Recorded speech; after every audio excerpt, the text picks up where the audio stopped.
దేవా మీకు వందనాలు స్తోత్రాలు చెల్లిస్తూ ఉన్నాం ప్రభా. ఇంతవరకు మీరు మమ్మల్ని కంటికి రెప్పవలే కాచినందుకై మీకు కృతజ్ఞతాస్తుతులు చెల్లిస్తూ ఉన్నాం ప్రభా. చావైనా బ్రతుకైనా మీ కొరకే అని పాట పాడాము. ఆ రీతిగా మేము జీవించుటకు కృపదయం చేయండి. మరొకసారి రాత్రి మీ వాక్యాన్ని ధ్యానం చేసుకుంటూ ఉండగా మీ వాక్యము ద్వారా మాతో మాట్లాడి మమ్మల్ని బలపరచమని మా రక్షకుడైన యేసుక్రీస్తు పరిశుద్ధమైన నామములో ప్రార్థన చేస్తున్నాము తండ్రి, ఆమేన్.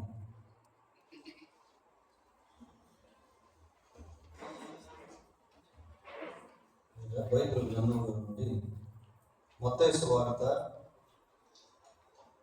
8వ అధ్యాయం, మత్తయి సువార్త 8వ అధ్యాయము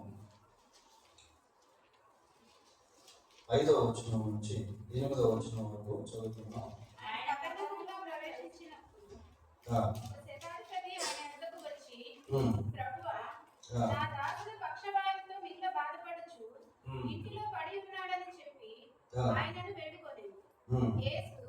నేను వచ్చి వాని స్వస్థపరచెదనని అతనితో చెప్పగా, ఆ శతాధిపతి, ప్రభువా, నీవు నా ఇంటిలోనికి వచ్చుటకు నేను పాత్రుడను కాను. నీవు మాట మాత్రము సెలవిమ్ము, అప్పుడు నా దాసుడు స్వస్థపరచబడును. నేను కూడా అధికారములకు లోబడిన వాడను. నా చేతి క్రింద సైనికులున్నారు. నేను ఒకని పొమ్మంటే పోవును, ఒకని రమ్మంటే వచ్చును. నా దాసుని ఈ పని చేయమంటే చేయును అని ఉత్తరమిచ్చాను. ఈ వాక్య భాగంలో మనం 5వ వచనం నుంచి 13వ వచనం వరకు గమనించినట్లయితే అక్కడ జరిగినటువంటి ఒక సంఘటన కనిపిస్తుంది. శతాధిపతి యొక్క పేరు మనకు తెలియదు, కానీ ఆ శతాధిపతి యొక్క దాసుడు కూడా ఎవరో మనకు తెలియదు. కానీ శతాధిపతి యేసుక్రీస్తు ప్రభు దగ్గరికి పక్షవాతంతో బాధపడుతున్న తన దాసుని కొరకు వచ్చి ప్రభువును వేడుకొని తిరిగి వెళ్ళిపోయాడు. స్వస్థత శతాధిపతిని బట్టి తన దాసునికి రావడం మనం చూస్తాం. ఆయన కపెర్నహూములో ప్రవేశించినప్పుడు శతాధిపతి ఆయన ఎదుకు వచ్చి, ప్రభువా, నా దాసుడు పక్షవాయువుతో మిగుల బాధపడుచు ఇంటిలో పడి ఉన్నాడని చెప్పి ఆయనను వేడుకున్నాను. చూడండి, యేసుక్రీస్తు ప్రభు దగ్గరికి ఆ రోజుల్లో ఎంతో మంది వచ్చేవారు. వాళ్ళల్లో అనేక మంది అధికారంలో ఉన్నటువంటి వాళ్ళలో అనేక మంది సామాన్యమైన ప్రజలుగా కూడా ఉన్నారు. అయితే క్రీస్తు ప్రభువు దగ్గరికి వచ్చేటువంటి సమయంలో పర్పస్ఫుల్ అంటే ఉద్దేశపూర్వకంగా రావడం అనేది చాలా ప్రాముఖ్యం. ఎంతో మంది అధికారులు యేసు ప్రభు దగ్గరికి ఆ రోజుల్లో వచ్చేవాళ్ళు. చూడండి, మత్తయి సువార్త 9వ అధ్యాయం 18వ వచనం చదువుతున్నాం. ఇదిగో ఒక అధికారి వచ్చి ఆయనకు ఒక అధికారి వచ్చి ఆయనకు మొక్కి, ఆయన పేరు యాయీరు అని మనం చదువుకుంటాం. తర్వాత యోహాను సువార్త 3వ అధ్యాయం 1వ వచనం కూడా చూడండి. 3వ అధ్యాయము 1వ వచనం. యూదుల అధికారి అయిన నికోదేమను పరిసయ్యుడు ఒకడు ఉండెను. అతడు రాత్రి యందు ఆయన యొద్దకు వచ్చి, ఇక్కడ కూడా ఒక యూదుల అధికారిగా కనిపిస్తున్న నికోదేము ప్రభు దగ్గరికి వచ్చాడు. ఈ రీతిగా ఎంతో మంది అధికారంలో ఉన్నటువంటి వాళ్ళు ప్రభు దగ్గరికి రావడం అనేది బైబిల్లో మనము చూస్తాం. మత్తయి సువార్త 15వ అధ్యాయము 21, 22 వచనాలు.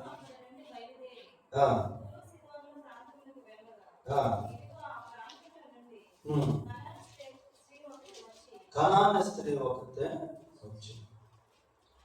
ఈమె అధికారంలో ఉన్నటువంటి వ్యక్తి కాదు, ఈమె సామాన్య స్థితిలో ఉన్నటువంటి వ్యక్తి. ఈ విధంగా సువార్తల్లో మనం గమనించినప్పుడు ఎంతో మంది అధికారంలో ఉన్నటువంటి వాళ్ళు, సామంతులుగా ఉన్నటువంటి వాళ్ళు, సామాన్యులుగా ఉన్నటువంటి వాళ్ళు యేసు ప్రభు దగ్గరికి వచ్చేవారు. ఇప్పుడు మనం చదువుకున్నటువంటి 3 రిఫరెన్స్లో కూడా ఒక వ్యక్తి యాయీరు గాను, ఇంకొక వ్యక్తి నికోదేము గాను, ఇంకొక స్త్రీ కనాను స్త్రీగా ఉన్నట్టు మనము చూస్తాం. వాళ్ళంతా యేసు ప్రభు దగ్గరికి ఎందుకు వచ్చారు? ఒక ఉద్దేశపూర్వకంగా ప్రభు దగ్గరికి రావడం మనం చూస్తాం. కమింగ్ టు జీసస్ పర్పస్ఫుల్లీ, ప్రభు దగ్గరికి ఒక ఉద్దేశపూర్వకంగా రావడం అనేది చాలా ప్రాముఖ్యం. కొద్దిమంది దేవుని దగ్గరికి ఎలా వస్తారంటే క్యాజువల్గా ఏదో వాడుక ప్రకారం వచ్చి వెళ్ళిపోతా ఉంటారు. నేను మారుమనసు పొందని రోజుల్లో అప్పుడు యేసు ప్రభు దేవుడు అని తెలియదు. యేసుక్రీస్తు కూడా దేవుడిలో ఒక దేవుడు అనుకునేవాడు. కాబట్టి ఆదివారం అయితే మా ఫ్రెండ్స్తో కలిసి ఒక చర్చికి వెళ్ళేవాడు.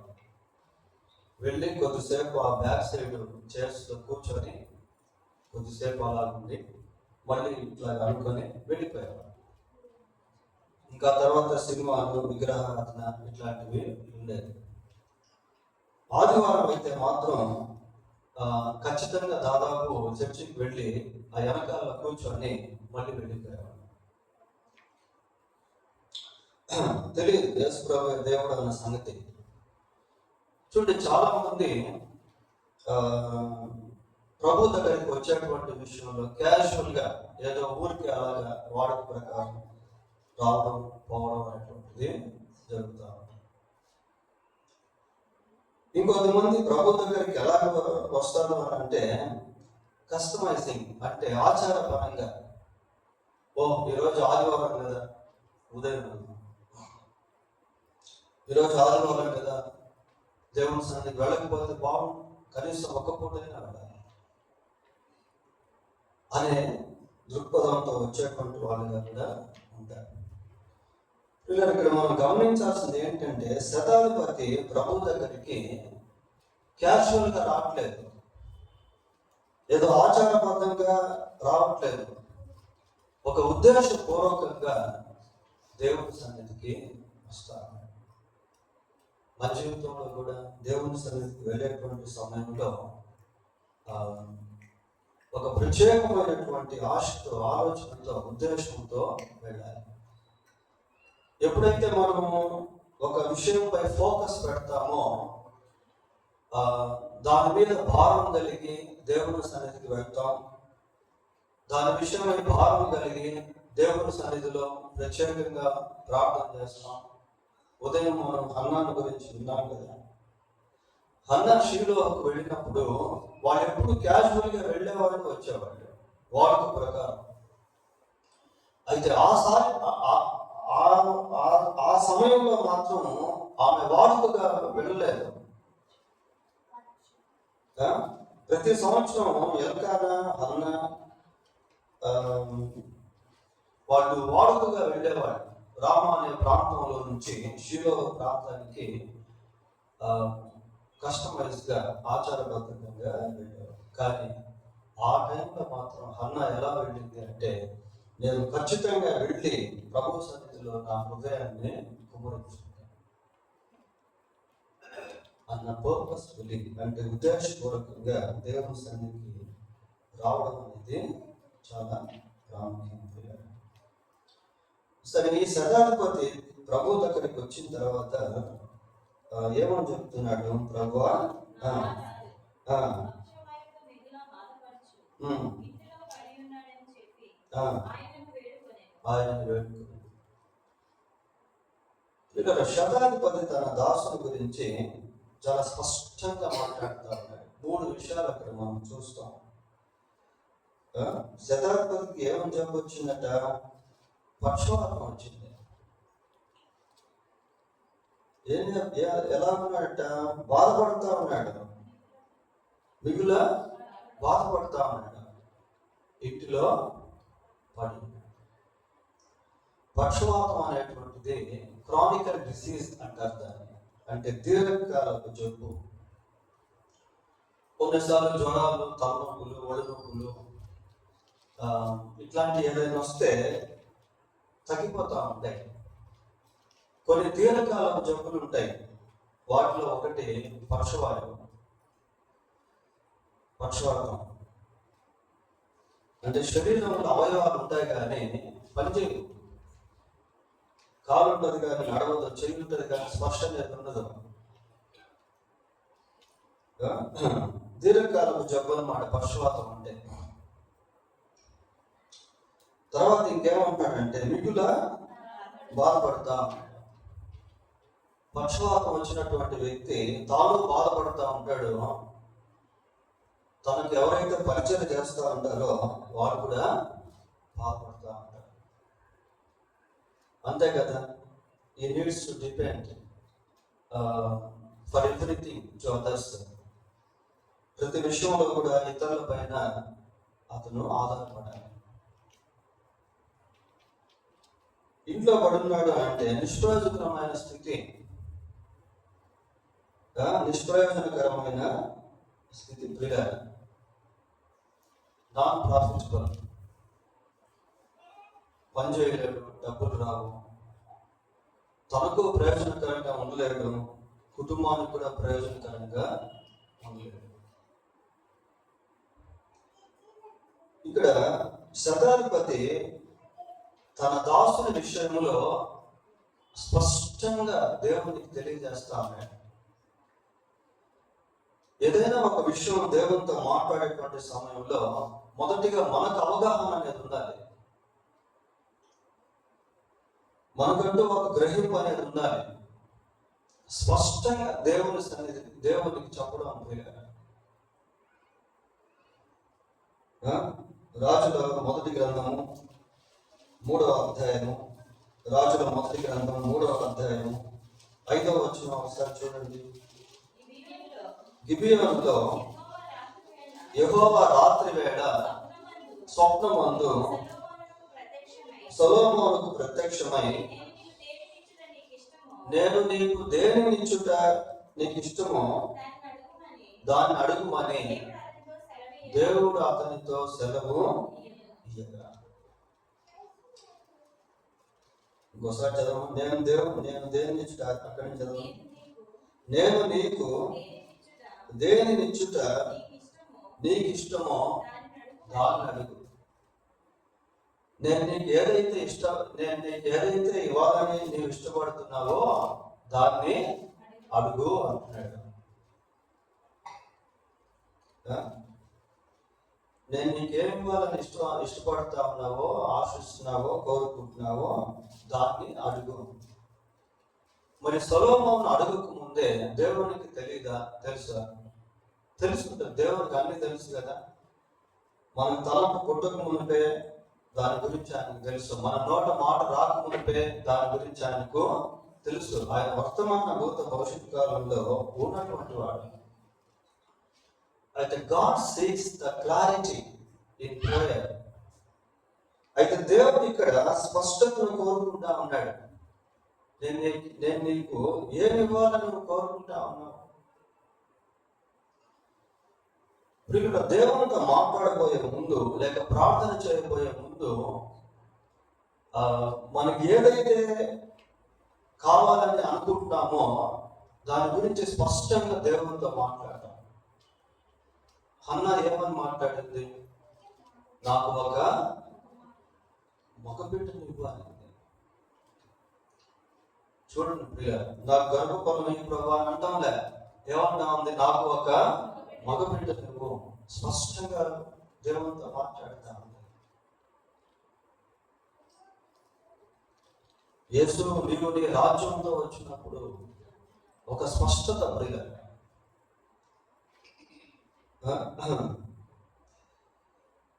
ఈ శతాధిపతి ప్రభు దగ్గరికి వచ్చి స్పష్టంగా అడుగుతా ఉన్నాడు. నేను ఉదయం మీకు కొన్ని బుక్స్ పరిచయం చేశాను మన బుక్ స్టాల్లో. దాంట్లో 4వ కోణం మొదటి భాగం అనేది ఉంటుంది, మీరు చదవండి. లేకపోతే పాల్ యాంగ్చర్ ఆయన విశ్వాసంతో ప్రార్థన చేస్తున్నటువంటి సమయంలో ఒక సైకిల్ గురించి, ఒక కుర్చీ గురించి, ఒక టేబుల్ గురించి ప్రార్థన చేస్తాడు. ప్రార్థన చేస్తా ఉంటే దేవుడు ఆయనకు ఒక ప్రేరేపణ ఇస్తాడు. నువ్వు ఒక సైకిల్ గురించి, కుర్చీ గురించి, టేబుల్ గురించి ప్రార్థన చేస్తా ఉన్నావు. నీకు ఎటువంటి సైకిల్ కావాలి, ఎటువంటి టేబుల్ కావాలి, ఎటువంటి కుర్చీ కావాలి అనే తలంపు ఆయనకు వస్తే అప్పుడు బాగా ఆలోచన చేసి, నాకు ఇట్లాంటి చెత్తతో చేయకుండా టేబుల్ కావాలి, నాకు మూవబుల్ కుర్చీ కావాలి, అంటే నడిపించుకునే కుర్చీ కావాలి, నాకు ఇటువంటి సైకిల్ కావాలి అన్నట్టుగా, అంటే ఆయనకి ఏదైతే ఇష్టమో దాని ప్రకారం ప్రార్థన చేస్తారు. మీరు ఆ బుక్ చదవండి, చాలా బాగుంటుంది పుస్తకం. 4వ కోణం మొదటి భాగం. ప్రార్థన చేస్తూ దేవుడు ఇచ్చేస్తాడని చెప్పి నమ్మి దేవుని స్తుతిస్తూ ఉంటాడు. కొద్ది రోజులు అయిన తర్వాత ఆయన దేనికోసం అయితే స్పష్టంగా ప్రార్థన చేశాడో, ఒక మిషనరీ ఆ ప్రాంతం నుంచి వెళ్ళిపోతూ ఆ 3 వస్తువులు ఈయనకి ఇచ్చి వెళ్తాడు. Table, chair, cycle. అవి కూడా ఎలాంటివి అంటే, ఈయన ప్రార్థనలో ఏదైతే స్పష్టంగా చేశాడో ఉన్నది ఉన్నట్టుగా దాన్ని పొందుకుంటాడు. ఒకరోజు ఆ పాల్ యాంగ్చర్ గారి దగ్గరికి ఒక ఆమె వస్తుంది, ఒక అమ్మాయి.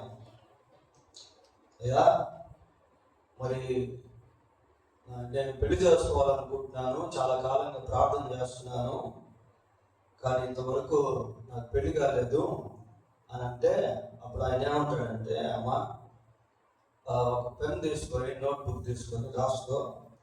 నువ్వు పెళ్లి చేసుకునేటువంటి వ్యక్తి ఎలా ఉండాలి? పొడుగ్గా ఉండాలా, పొట్టిగా ఉండాలా, తెల్లగా ఉండాలా, నల్లగా, ఇట్లా ఉండాలా, అట్లా ఉండాలి, అన్ని రాసుకుంటుందా అని రాసుకొని ఆ ప్రకారం ప్రార్థన చేస్తుంది. ప్రార్థన చేసిన కొంతకాలానికి ఆమె పెళ్ళి అవుతుంది. ఆమె ఏదైతే రాసుకుందో, అంటే తన మనసులో ఏ విధంగా ఎటువంటి భర్త కావాలనుకుందో అదే భర్తను దేవుడు ఇస్తాడు. అంటే ప్రార్థనలో స్పష్టత. మీరు చదవండి, ఆ బుక్ చాలా బాగుంటుంది. 4వ కోణం మొదటి భాగం మన పుస్తకాల్లో ఉంది. పిల్లలు, కొన్ని సందర్భాల్లో మనం ప్రార్థన చేస్తాం కానీ స్పష్టత అనేది ఉండదు. దేవుని సన్నిధిలో ప్రార్థనలో కూడా స్పష్టత అనేటువంటిది చాలా. ఇంకొన్ని ఉంటాయి అడిషనల్గా దేవుని చిత్తంపై ఆధారపడే, కొన్ని మాత్రం స్పష్టంగా దేవుడిని అడగాలి. విశ్వాసంలో అదొక భాగము. ఇక్కడ శతాధిపతి వచ్చి ప్రభువుతో మాట్లాడుతూ చాలా స్పష్టంగా తన దాసుని యొక్క స్థితిని గురించి తెలియజేశాడు. 7వ వచనం, యేసు నేను వచ్చి వారిని స్వస్థపరచదనని అతనితో చెప్పాలి. నేను వస్తానయ్యా, వచ్చి అతన్ని స్వస్థపరుస్తాను. పిల్లలు, ఇక్కడ చూడండి, యేసుక్రీస్తు ప్రభు మరి పిలిచిన వెంటనే శతాధిపతితో కూడా వెళ్ళాలని అనుకుంటా ఉన్నాడు. దీంట్లో ప్రభు యొక్క హెల్పింగ్ నేచర్ అనేటువంటిది మనకు కనిపిస్తుంది. సహాయ స్వభావం అనేది మనం చూస్తాం. ప్రభు చాలా బిజీగా ఉంటాడు కదా, ఆయన షెడ్యూల్ అనేది ఒక్క నిమిషం కూడా ఖాళీ ఉండదు. అంత నిర్విరామంగా యేసుక్రీస్తు ప్రభు తన పనిలో ముందుకు సాగిపోతా ఉన్నాడు. అయితే ఇక్కడ మనం గమనించాల్సింది ఏంటి అంటే, మరి శతాధిపతి ఆ మాటలు చెప్పగానే నేను నీతో కూడా వస్తాను అని ప్రభువు అంటున్నాడు. మరి శతాధిపతి అక్కడ మనం చూస్తాం బతిమాలుకొనెను అని ఉందా పదం, వేడుకొనెను ఉంది కదా, వేడుకొనెను అనేది కూడా ఆల్మోస్ట్ వేడుకొనెను అని చూస్తాం. అంటే మరి ఎంతగా వేడుకున్నాడో మనకు తెలియదు. విశ్వాసాన్ని కలిగి వేడుకుంటా ఉన్నాడు. ప్రభువు అతనితో కూడా వెళ్ళాలని ఇష్టపడతాడు. ఇందాక యాయేరు గురించి మనం చూసాం కదా, యాయేరు విషయంలో కూడా అలాంటిదే మనకు కనిపిస్తుంది. చూడండి మత్తయి 9:19 ఒకసారి చదవండి. 9:19 యేసు లేచి అతని వెంట వెళ్ళాడు. ఎవరు వెంట? యాయేరు వెంట. ఇందాక మనం పై వచ్చిన చదువుకున్నాం. అతని వెంట వెళ్ళాను అంటే ప్రభువు ఎంత సమీపంగా ఉన్నాడో, ఎంత అందుబాటులో ఉన్నాడో చూడండి ప్రియులారా. ఈ రోజుల్లో కూడా యేసుక్రీస్తు ప్రభువు అందరికీ అందుబాటులో ఉన్నాడు. బైబిల్లో ఒక మాట మనం చదువుతాం ఏంటంటే, ఇదిగో నేను తలుపు వద్ద నిలుచుండి తట్టుచున్నాను, ఎవడైనాను అంటే అర్థం ఏంటి? వాడు ఎవరైనా పర్వాలేదు. దేవునికి మత విభేదాలు అనేటువంటివి ఉండవు. ఎవరు పిలిచినా ఆయన పలుకుతాడు, ఎవరు పిలిచినా వారి వద్దకు వస్తాడు. ఎవరు ప్రభువును బతిమాలుకున్నా వేడుకున్నా వారి పట్ల కృప చూపిస్తాడు. ఒకసారి ప్రభు సమరయ ప్రాంతానికి వెళ్ళాడు. సమరయ స్త్రీతో మాట్లాడాడు. చాలా మంది సమరయులు అక్కడికి వచ్చారు, ప్రభు నందు విశ్వాసం ఉంచారు. ఇంకా ప్రభు వెళ్ళిపోయేటువంటి సమయంలో వాళ్ళు వేడుకున్నారు. చూడండి 4వ అధ్యాయం 40వ వచనం యోహాను సువార్త. ఆ సమరయులు ఆయన యొద్దకు వచ్చి తమ యొద్ద ఉండుమని ఆయనను వేడుకున్నది. కనుక ఆయన అక్కడ 2 దినములు ఉండేది. వాళ్ళు వేడుకున్నారు ప్రభువును ఉండమని. వేడుకుంటే ఇంకొక 2 దినాలు అక్కడ ప్రభువు ఉన్నారు. చూడండి ఈ మాటలు చదువుతా ఉంటే నిజంగా దేవుడు ఎంత దీనుడో, ఎంత అందుబాటులో ఉన్నాడో, ఎంత సహాయపడతాడో, సహకరిస్తాడో అనేది మనకు అర్థమవుతుంది. లూకా సువార్త 24వ అధ్యాయము 29వ వచనం ఒకసారి చూడండి. వారు సాయంకాలము కావచ్చినది, బ్రతుకుంకినది, మాతో కూడా ఉండమని చెప్పి ఆయనను బలవంతము చేసి గనుక ఆయన వారితో కూడా ఉండుటకు లోపలికి వెళ్ళాడు. ప్రభువా మాతో కూడా ఉండు ప్రభువా అని ఆయన్ని బలవంతం చేశాడట. ఒత్తిడి చేసేసరికి ఆయన వారితో కూడా ఉండేదానికి లోపలికి వెళ్ళాడు. ప్రభువును ఆ రీతిగా రిక్వెస్ట్ చేసుకోవడం, ప్రభువా మీరు నాతో ఉండండి, ప్రభువా మీరు నాతో మాట్లాడండి. దేవుని తోడు మనకెంతో కాపుదలనిస్తుంది. దేవుని తోడు మనలో ఉన్నటువంటి ఒంటరితనాన్ని తీసేస్తుంది. దేవుని తోడు మనకు అండగా ఉంటుంది. ప్రియులారా, దావీదు పలుమార్లు కీర్తనల్లో యెహోవా నాకు ఎత్తైన కోట, దుర్గము, నా రక్షణ శృంగము, నా ఆశ్రయ దుర్గము, ఇట్లా కొన్ని మాటలు మాట్లాడతాడు. ప్రియులారా, నా కేడము అంటాడు. అయ్యేదో పొయిటికల్గా కవిత్వ రూపమైనటువంటివిగా కాదు, కానీ అటువంటి విధానంలో దేవుడిని దావీదు పెట్టుకునేవాడు. ఇక్కడ వాళ్ళు ప్రభువును వేడుకుంటే ప్రభు వారితో కూడా ఉన్నాడు. సరే, శతాధిపతితో ఏమంటున్నాడు? శతాధిపతితో ప్రభు ఏమన్నాడు? నేను వచ్చి వారిని స్వస్థపరచెదనని అతనితో రావడం అనేది సులభమే కానీ స్వస్థపరచడం అనేది సులభం కాదు పిల్లలు. మనల్ని ఎవరైనా రమ్మంటే మనం వెళ్ళగలుగుతాం, కానీ మనం స్వస్థపరిచే కార్యాలు చేయలేం.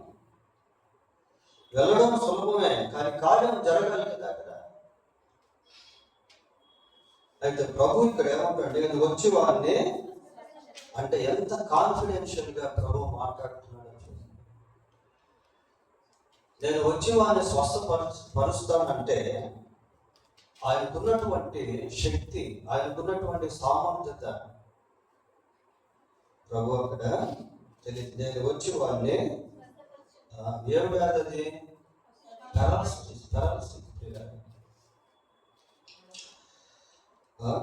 పక్షవాయువు అంత సామాన్యంగా శ్వాసపరచబడే వ్యాధి కాదు. ఇందాక మనం చెప్పుకున్నాం కదా, దీర్ఘకాలపు జబ్బు అని. మరి ఎన్ని సంవత్సరాల నుంచి అలా బాధపడుతున్నాడో, ఎన్ని నెలల నుంచి అలా బాధపడుతున్నాడో మనకు తెలియదు. 38 సంవత్సరాల వ్యాధిగ్రస్తుడు ఆ బెతెస్దా కోనేటి దగ్గర పడున్నాడు. ఎన్ని సంవత్సరాలు? 38 సంవత్సరాలు, 38 years. 38 సంవత్సరాలు అంటే చిన్న విషయం కాదు అది. 38 సంవత్సరాలు వ్యాధిగ్రస్తుడిగా ఉన్నటువంటి వ్యక్తిని క్షణాల్లో యేసుక్రీస్తు ప్రభువు స్వస్థపరిచాడు. ఎంత పవర్ ఉందో చూడండి ప్రభు దగ్గర.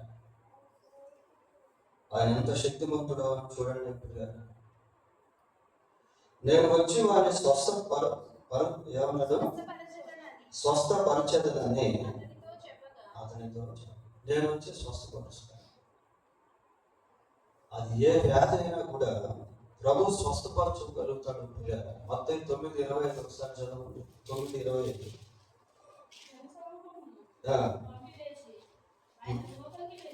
9:25.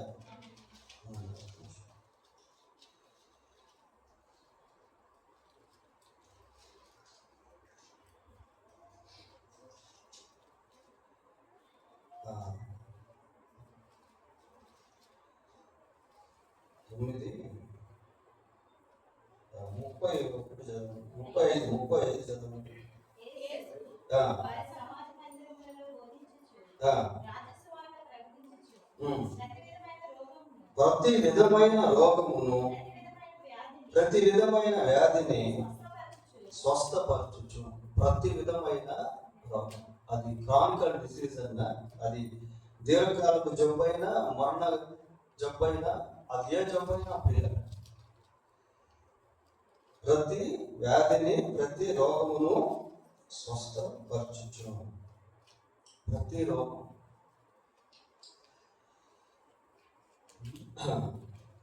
అంతేకాదు, ఇంకొక మాట కూడా బైబిల్లో మనకు కనిపిస్తుంది. ఏంటంటే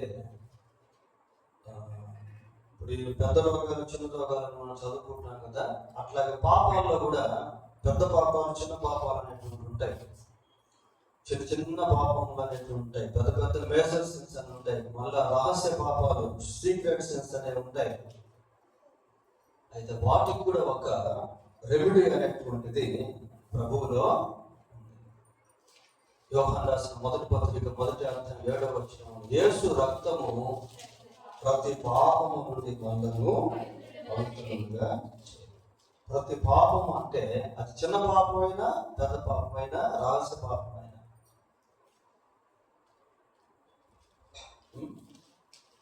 ఆయన క్షమించలేని పాపం అంటూ ఏమీ లేదు.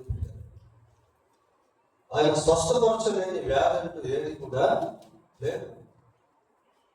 మరి ఎందుకు మనుషులు క్షమాపణ పొందకుండా నరకానికి వెళ్తున్నారు అంటే, వారి ప్రభువునందు విశ్వాసం ఉంచకపోవడమే పాప క్షమాపణ పొందలేకుండా నరకానికి వెళ్తున్నారు అంటే.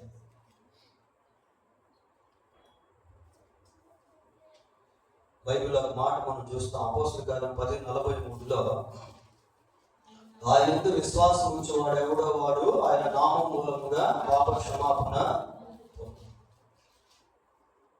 చాలా స్పష్టమైనటువంటి మాట పిల్లలు. సరే, ఇక్కడ ప్రభు అంటాడు, నేను వచ్చి వారిని స్వస్థపరుస్తాను అంటే 8వ వచనం ఆ చదవండి. శతాధిపతి, ఆ శతాధిపతి, ప్రభువా నీవు నా ఇంటిలోనికి వచ్చుటకు నీవు నా ఇంటిలోనికి వచ్చుటకు నేను నేను పాత్రుడను కాను. పాత్రుడను కాను. నేను పాత్రుడను కాను. నీవు నా ఇంట్లోనికి వచ్చేదానికి నేను పాత్రుడను కాను. నీవు మాట మాత్రము సెలవిమ్ము, అప్పుడు నా దాసుడు స్వస్థపరచబడును. నీవు నా ఇంటిలోనికి వచ్చుటకు నేను పాత్రుడను కాను. వాస్తవానికి అతను స్టేటస్ ఏంటి? శతాధిపతి ప్రియ, 100 మందికి అధిపతిగా ఉన్నటువంటి వ్యక్తి, అధికారి.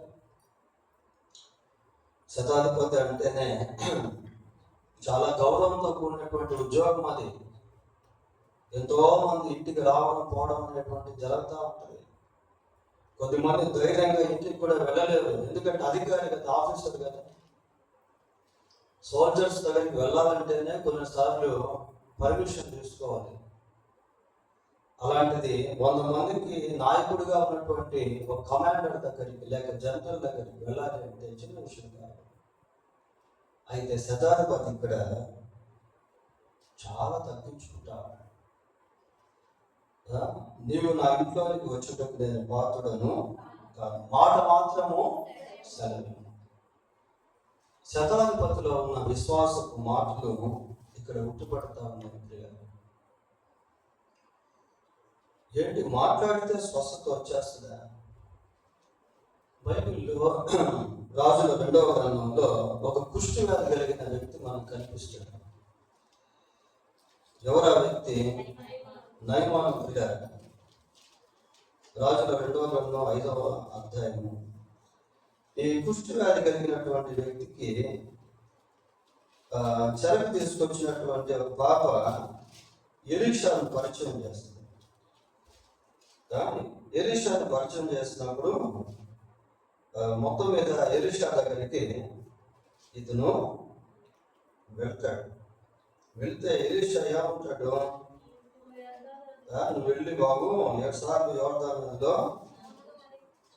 అప్పుడు ఆయన ఏమన్నాడు? ఒకసారి చదవంటే అవచ్చు.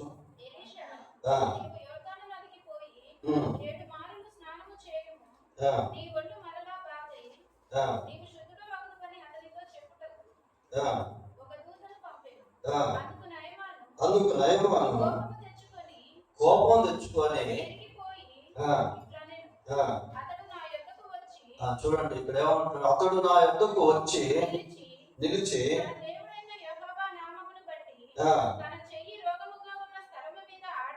చూడండి, తన చెయ్యి రోగముగా ఉన్న స్థలం మీద ఆడించి కుష్ఠరోగమును మాన్పునని నేను. చాలా ఇతని వే ఆఫ్ థింకింగ్ చూడండి ఎలాగుందో. కుష్ఠరోగం ఎక్కడైతే ఉందో అక్కడ చెయ్యితో తాకి రోగాన్ని బాగు చేస్తాడని నేను అనుకున్నాను. చూసారా ఇతని విశ్వాసానికి శతాధిపతి విశ్వాసానికి ఎంత వ్యత్యాసం ఉందా? అయితే ఈ శతాధిపతి అలాగే లేడు. ఈ శతాధిపతి ఎలాగున్నాడు అంటే, ప్రభువు రావాల్సిన పని లేదు కానీ మాట మాత్రం సెలవిస్తే నా దాసుడు స్వస్థపరచబడతాడు అని చెప్పి ఒక ఎక్స్ప్లెనేషన్ ఇస్తాడు. అక్కడ అది మనం గమనించాలి. ఒక వివరణ ఇస్తాడు. ఆ మాట చెప్పిన తర్వాత 9వ వచనం చూడండి, ఒక వివరణ మనకు కనిపిస్తుంది. నేను కూడా అధికారమునకు లోబడిన వాడను, నా చేతి క్రింద సైనికులు ఉన్నారు. నేను ఒకరిని పొమ్మంటే పోవును, ఒకరిని రమ్మంటే వచ్చును. నా దాసుని ఈ పని చేయమంటే చేయనని ఉత్తరము ఇచ్చింది. ఈ వచనాన్ని మనం గమనించినప్పుడు ఫస్ట్ తన గురించి తాను చెప్పుకుంటా ఉన్నాడు. ఏమని చెప్తున్నాడు తన గురించి? నేను కూడా అధికారమునకు లోబడిన వాడను అంటే సిన్సియారిటీ గురించి మాట్లాడుతూ ఉన్నాడు. నేను కూడా అధికారమునకు అధికారి అంటున్నాడా, అధికారం అంటున్నాడా? అధికారము అంటున్నాడు. అధికారము అంటే అది వ్యక్తిత్వం కాదు, రూల్స్ అండ్ రెగ్యులేషన్స్, నియమ నిబంధనలు. ఆ నియమ నిబంధనలకు నేను లోబడినటువంటి వాడను చెప్తూ ఇంకా ఏమంటున్నాడు, నా చేతి కింద సైనికులు ఉన్నారు, ఒకరిని పొమ్మంటే పోవును,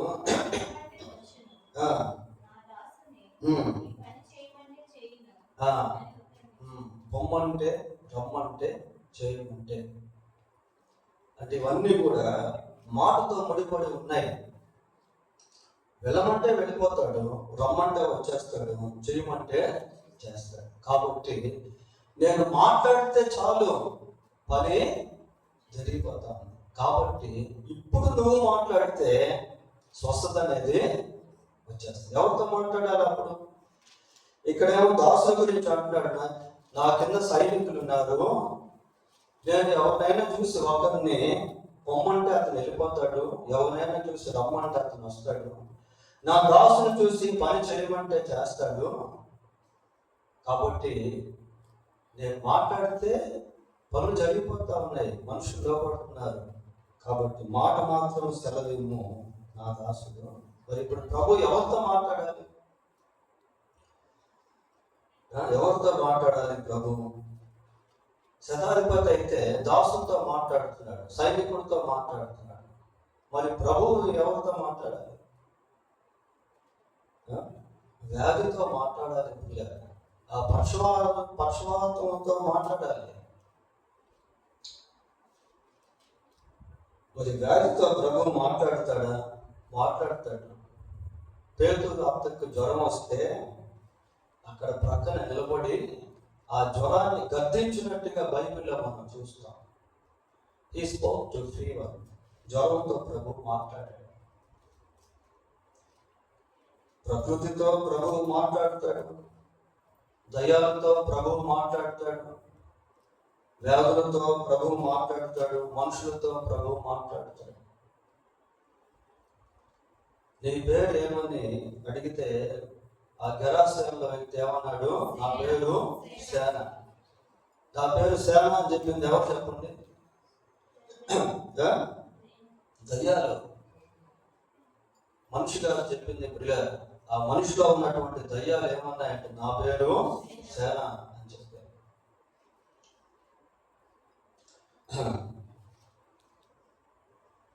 ఎంత విశ్వాసంతో కూడినటువంటి మాటలు ఇవి అంటే, నేను ఒకరిని వెళ్ళమంటే అంటే మాట అన్నమాట. గో అనేది ఒక మాట, కమ్ అనేది ఒక మాట, డూ అనేది ఒక మాట. నేను వెళ్ళమంటే ఒకడు వెళ్ళిపోతాడు, రమ్మంటే ఒకడు వస్తాడు, నా దాసును చూచి పని చేయమంటే చేస్తాడు. కాబట్టి నాకే అంత అధికారం ఉంది, నీకు అంత అధికారం లేదు. నువ్వు ఇక్కడ మాట్లాడితే అక్కడ కార్యము జరిగిపోద్ది. నిజంగా ప్రభువు ఆ విశ్వాసాన్ని అంచనా వేశాడు పిల్లలు. ఆ విశ్వాసాన్ని ప్రభు ప్రశంసించాడు.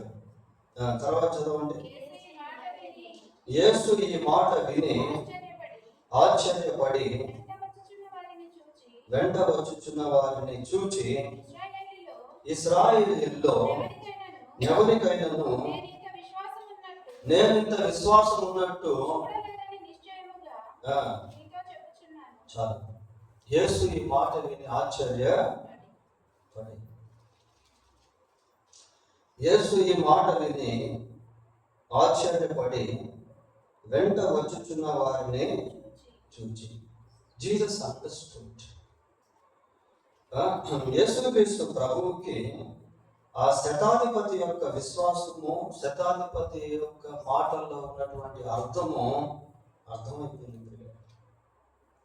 ఏ ఉద్దేశంతో అయితే శతాధిపతి మాట్లాడాడో ఆ మాటల యొక్క ఉద్దేశము ప్రభువు గుర్తించాడు. ఆ విశ్వాసం గురించి ప్రభువు మాట్లాడు. ఇశ్రాయేలీయుల్లో ఎవరికి కూడా ఇంత విశ్వాసం నాకు ఉన్నట్టు కనబడలేదు. ఎందుకు ప్రత్యేకంగా ఇశ్రాయేలు గురించి మాట్లాడింటాడు ప్రభు? ఇశ్రాయేలీయులకు దేవుని ప్రత్యక్షతలు అనేవి ఉన్నాయి ప్రియులారా. దేవుని ధర్మశాస్త్రం అనేటువంటిది ఉంది.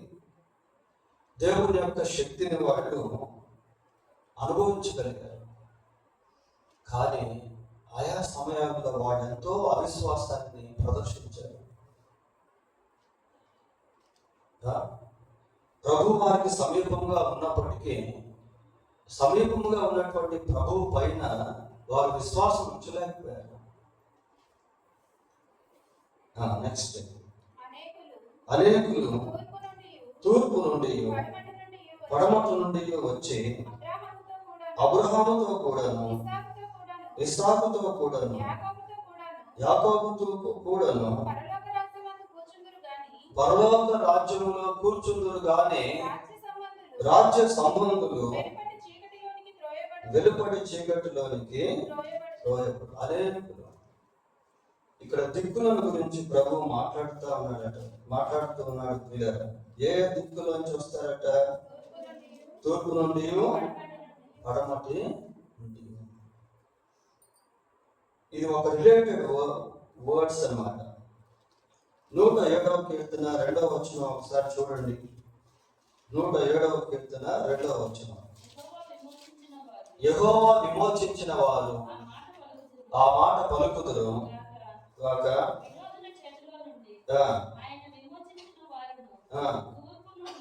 తూర్పు నుండి, పడమటి నుండి, ఉత్తరము నుండి, దక్షిణము నుండి, నానా దేశంలో నుండి ఎవరట? ఆయన పోగు చేసిన వారును ఆ మాట పలుకుదురు. ఇక్కడ 4 దిక్కుల గురించి చూస్తా ఉన్నాం. సరే, దిక్కుల్లో నుంచి వచ్చి ఎక్కడ కూర్చుంటారట? అబ్రహాముతో, ఇస్సాకుతో, యాకోబుతో. వాళ్ళు ఎక్కడున్నారు? పరలోకంలో. పరలోకంలో ఉండేటువంటి, అంటే ప్రజెంట్ పరలోకంలో వీళ్ళు లేరు. అంటే భవిష్యత్తు గురించి ప్రభు మాట్లాడుతున్నాడు అన్నమాట. అంటే ఒకరోజు పరలోకానికి అబ్రహాము, ఇస్సాకు, యాకోబులు వెళ్తారు. వాళ్ళే కాదు, ఇలాంటి విశ్వాసం కలిగినటువంటి వారు కూడా వారితో సరి సమానులుగా ఉంటారు. ఎక్కడంటే పరలోకం. పరలోకంలో ప్రియ రాజ్య సంబంధులు వెలుపటి చీకటిలోనికి త్రోయబడతారు. రాజ్య సంబంధులు అంటే ఇశ్రాయేలు ప్రజలు. ఇశ్రాయేలు ప్రజలు క్రీస్తు ప్రభువునందు విశ్వాసం ఉంచలేదు. చూడు, యోహాను సువార్త 8వ అధ్యాయం 21 నుంచి చూద్దాం. 8:21. మరియు ఒకప్పుడు ఆయన, నేను వెళ్ళిపోవచ్చున్నాను, మీరు నన్ను వెతుకుదురు కానీ మీ పాపములోనే ఉండి చనిపోవదురు. నేను వెళ్ళి చోటికి మీరు రాలేదని వారితో చెప్పాను. ఎవరట? యూదులు. ఇశ్రాయేలు ప్రజలు ప్రియ యూదులు. అందుకు యూదులు నేను వెళ్ళి చోటికి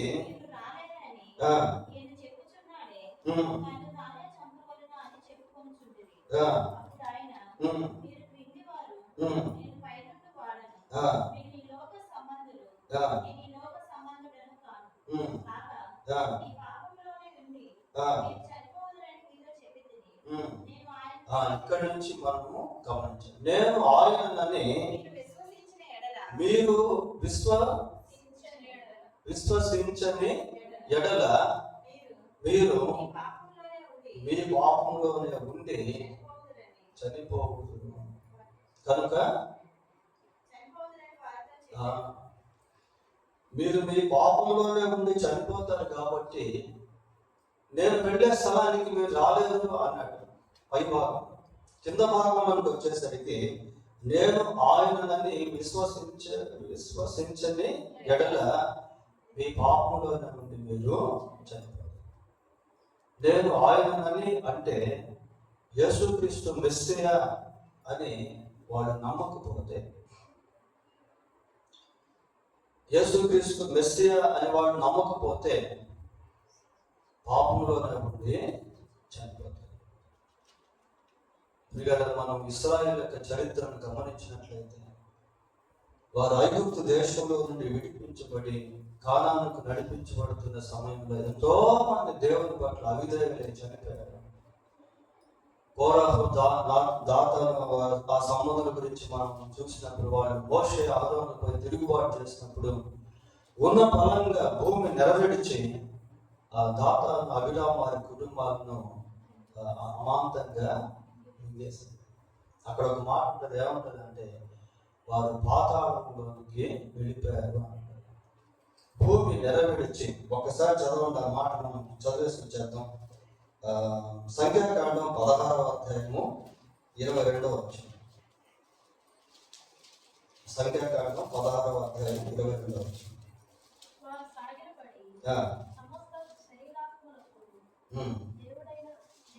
16:22-23. అయితే యెహోవా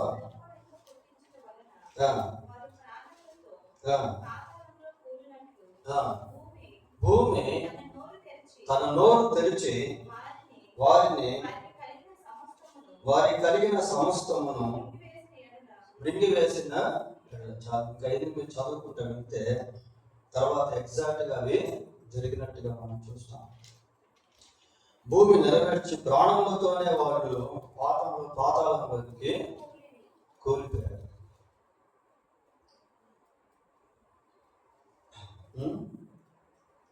సరే, ప్రభు ఇక్కడ ఏమంటున్నాడంటే రాజ్య సంబంధులు వెలుపటి చీకట్లోని త్రోయబడుతును, అక్కడ ఏడుపును పలుకులు ఉండునని మీతో చెప్పుచున్నాను. అంతటా యేసు, ఇక వెళ్ళుము, నీవు విశ్వసించిన ప్రకారము నీకు అవునుగాక అని శతాధిపతితో చెప్పాను. ఆ గడియలోనే అతని దాసుడు స్వస్థత నొందెను. చూడండి, ప్రభు ఆ పై భాగంలో కొన్ని మాటలు చెప్పి ఇప్పుడు మాట్లాడతాం. నీవు విశ్వసించిన ప్రకారం నీకు అవునుగాక. ఈ వరుసలో రెండు భాగాలు మనం చూడాలి, మనం గమనం. నీవు విశ్వసించిన ప్రకారము అంటే అది శతాధిపతికి సంబంధించింది. నీకు అవునుగాక అంటే అది యేసు ప్రభుకు సంబంధించింది. ఇప్పుడు యేసు ప్రభు సెలవిచ్చిన మాట ఇక్కడ ఏంటి? నీకు అవునుగాక అనేది యేసు ప్రభు సెలవిచ్చిన మాట. ఎప్పుడైతే ప్రభు ఆ మాట చెప్పాడో ఇక్కడ శతాధిపతి యొక్క విశ్వాసము, ప్రభు యొక్క మాట, ఈ రెండు కూడా అనుసంధానం చేయబడ్డాయి. ఆ విశ్వాసంతో ఎప్పుడైతే ప్రభు యొక్క మాట కనెక్ట్ అయిపోయిందో వెంటనే ఎక్కడో ఉన్నటువంటి దాసునికి స్వస్థత వచ్చేసింది. విశ్వాసము శతాధిపతిది, మాట ప్రభువుది, స్వస్థత దాసు. చూడండి, ఆ గడియలోనే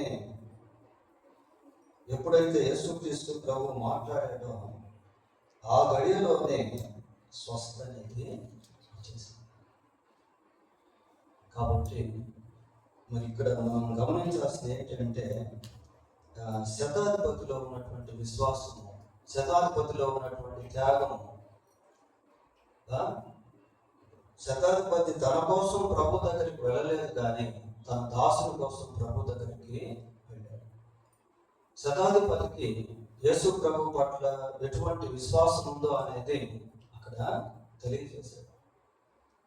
మన జీవితంలో కూడా ప్రభు దగ్గరికి ఉద్దేశపూర్వకంగా వెళ్ళడం, ప్రభువుతో స్పష్టంగా మాట్లాడటం, మన సమస్య అది ఎటువంటి సమస్య, దాని తీవ్రత ఎంతో దాన్ని ప్రభువుకు తెలియజేయడం,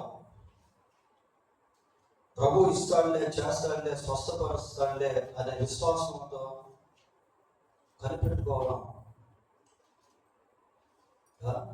ఇవన్నీ కూడా చాలా ప్రాముఖ్యమైనటువంటి విషయాలు. దేవుడు తన వాక్యాన్ని దిగించుగాక. ప్రార్థన చేసుకున్నాం. పరిశుద్ధుడైన మా దేవా, మీకు వందనాలు, స్తోత్రాలు. శతాధిపతి యొక్క విశ్వాసాన్ని మీరు ఎంతో ఘనపరిచారు. మా ప్రభువా, మీ యందు విశ్వాసం ఉంచినటువంటి వారు పాప క్షమాపణ నుండి పరలోక రాజ్యంలో ఆయన మరి అబ్రహాము, ఇస్సాకు, యాకోబులతో కూడా కూర్చుంటారు. దేవా, మీకు వందనాలు, స్తోత్రాలు. మా ప్రభువా, మీ యందు విశ్వాసం ఉంచడం వలన మాకు పాప క్షమాపణ, పరలోక రాజ్య ప్రాప్తి అనేవి కలుగుతాయి. అందుని బట్టి మీకు స్తోత్రాలు చెల్లిస్తున్నాం. అంతేకాకుండా ఈ భూమి మీద ఉన్న సమయంలో మరి వ్యాధులు, స్వస్థతలు, వ్యాధి రోగానికి స్వస్థత ఇచ్చే దేవుడు ప్రభువా, విశ్వాసంతో మీ పాదాలు పట్టుకునేవారుగా మమ్మల్ని చేయండి. అంతేకాకుండా ఎంతో మంది దాసులు వంటి వారు మీ యొక్క అవసరతలో ఉన్నారు. వారి కొరకు మీ సన్నిధిలో ప్రార్థించేవారుగా, ప్రభువా, మీ సన్నిధికి వచ్చేవారుగా, మిమ్మల్ని వేడుకునే వారముగా ఉండుటకు కృప దయచేయండి. ఈ సందేశంలో మీ మాటలకి ముద్ర వేసి వేలు కట్టి పలింపు దయచేయండి. మా ప్రభువైన యేసుక్రీస్తు పరిశుద్ధమైన నామములో ప్రార్థన చేస్తున్నాము తండ్రి, ఆమేన్. లేదా పాట పాడుతున్నటువంటి సమయంలో మీరు ఆఫీస్